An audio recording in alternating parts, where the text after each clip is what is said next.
Well, hello fellow YouTubers, and welcome to my channel. I've got myself an airbrush kit. Certainly not an artist by any stretch of the imagination. I originally bought it a few weeks ago in eBay Special, as you can see. I'll have a closer look at that in a minute. I originally bought it for doing scrolls because I make candle holders. And the problem I was having with my scroll work was when I was putting black paint on the spray tins, it was just running all over the place. So I got my airbrush and I can get in there nice and tight, no problem. So anyway, that's a general look at it. Now I've got myself a few different types of paints here that I wanted to try out. These acrylic paints, enamel acrylic. You see them quite often advertised on eBay as airbrush paints. Well, I've tried various different ways of thinning that and I still can't get it to go through my 0.3 brush.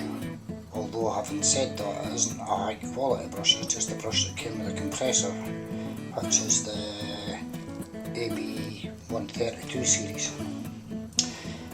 Now, what I find is the auto air and the wicked paints with a little bit thinner reducer, and these paints work absolutely splendidly. Now I'm going to have a wee look at the airbrush that came with a compressor. Here it is. I'm sure we've all seen one of them before on eBay or whatever. Are the airbrushes worth having? Well, I think they're a good beginner brush because yeah, they're okay for basic everyday stuff, but if you want to progress beyond that, I think you should start thinking about investing in one of the better quality brushes. Obviously you're only going to get out what you're prepared to put in. I'm a bit confused about the other brush that I got with my kit.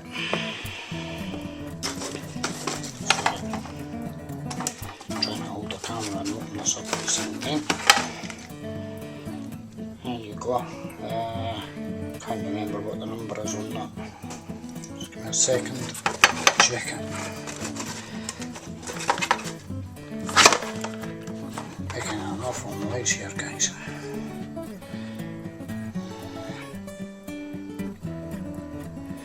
It doesn't actually say the serial number on that, but just tell me that it's a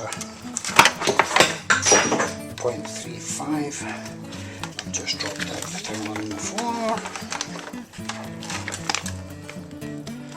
Model airbrush specification, and it's 128p. So that's the number I've got with that. Now, the problem with that is, if you take the wee cap off the end,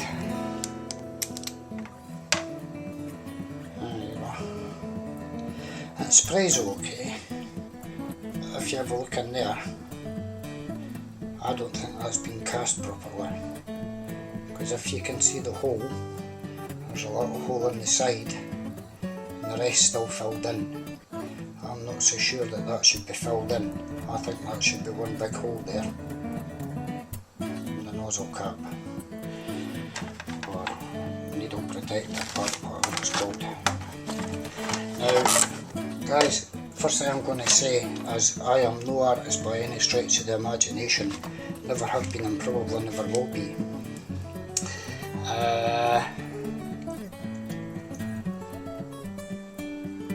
This is some stuff that I've been working on recently.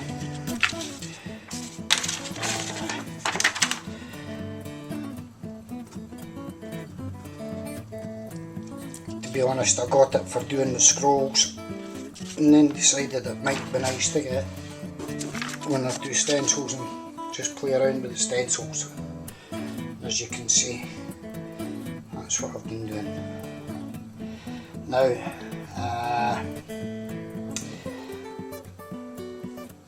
auto air colours. Good paint, work well, nice and smooth. Can be pretty well reduced. As long as you didn't get too close to your artwork, you're fine. But again, I would suggest going with the more expensive proper airbrush paints rather than these enamel paints, because to be quite honest with you, I'm not saying I won't use them with a brush, but to me, for an airbrush, they are not much good.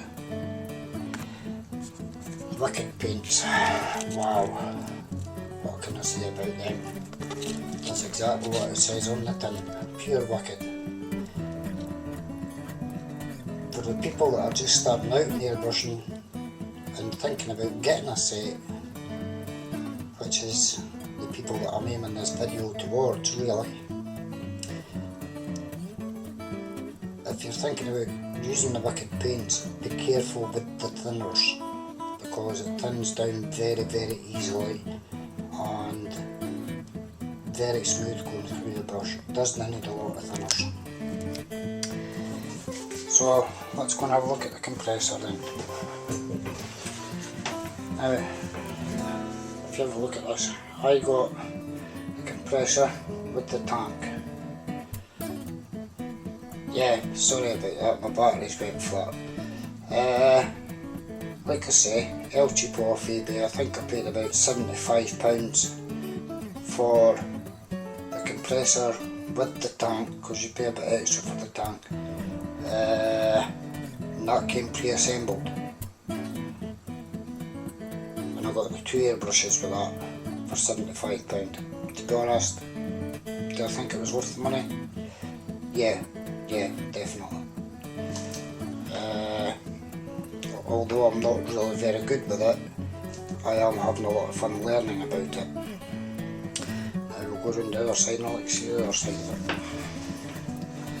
This is your water trap. This I bought separately for holding the airbrushes, guys. When you see them advertised, airbrushes are actually in this way. As you can see, mine don't fit that way. So all I do is turn them around, put them in backwards. The pressure gauge is there. Lift that up and turn that up or down to adjust your air pressure. It's better to squeeze the trigger on your thumb, and then you can have a what you're running at. I usually run at about 30 psi. Have a quick look at the stickers there. Tells you a wee bit about it, powers, etc. That's just your warnings down on the bottom there.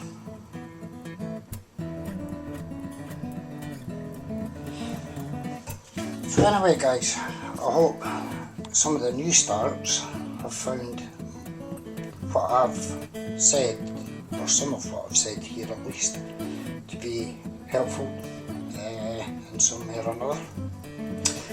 And please leave your comments. Thank you.